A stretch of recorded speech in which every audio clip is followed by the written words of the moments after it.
বরিশালের ভিতরে এমন সুন্দর জায়গা কোথায় পাবেন, গিয়ে কি কি করলাম এবং কোথায় কোথায় ঘুরলাম সব থাকছে এই ভিডিওতে। চলুন ভিডিও শুরু করা যাক।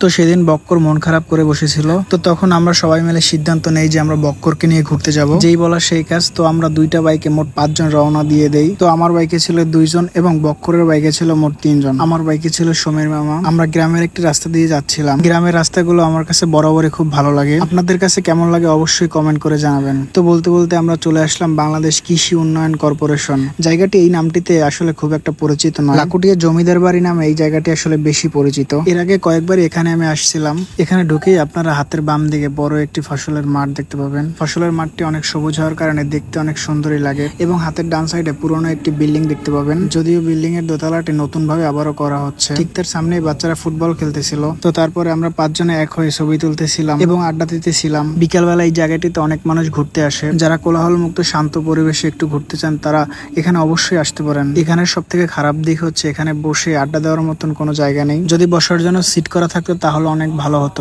আমাদের যাওয়ার কথা ছিল মিরগঞ্জ ফেরিঘাটে, তো আমরা সেখানে যাব, বাট যাওয়ার মাঝখানে আমরা আমাদের সামনে পড়ছে হইলো জমিদার বাড়ি এবং আমরা জমিদার বাড়ি ঘুরতে আসলাম। বক্কর,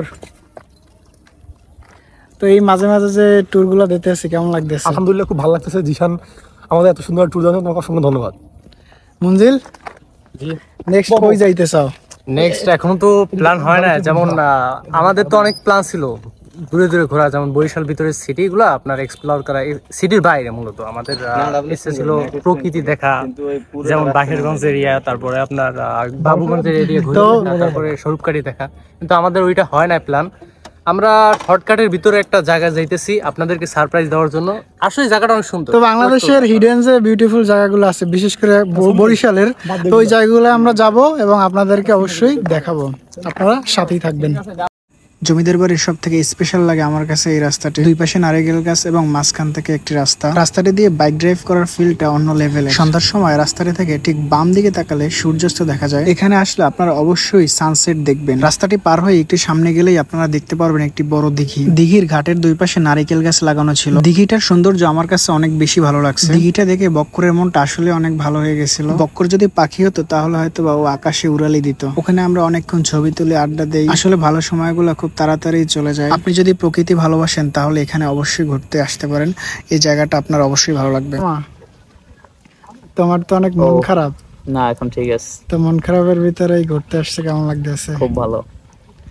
আশা করি আরো আগে দরকার ছিল এদিকে আসা। তো আশা করি যে এরকম মন ভালো করার মতন পরিবেশ বারবার আসবে। বারবার আমরা এভাবেই ঘুরতে যাব ইনশাল্লাহ।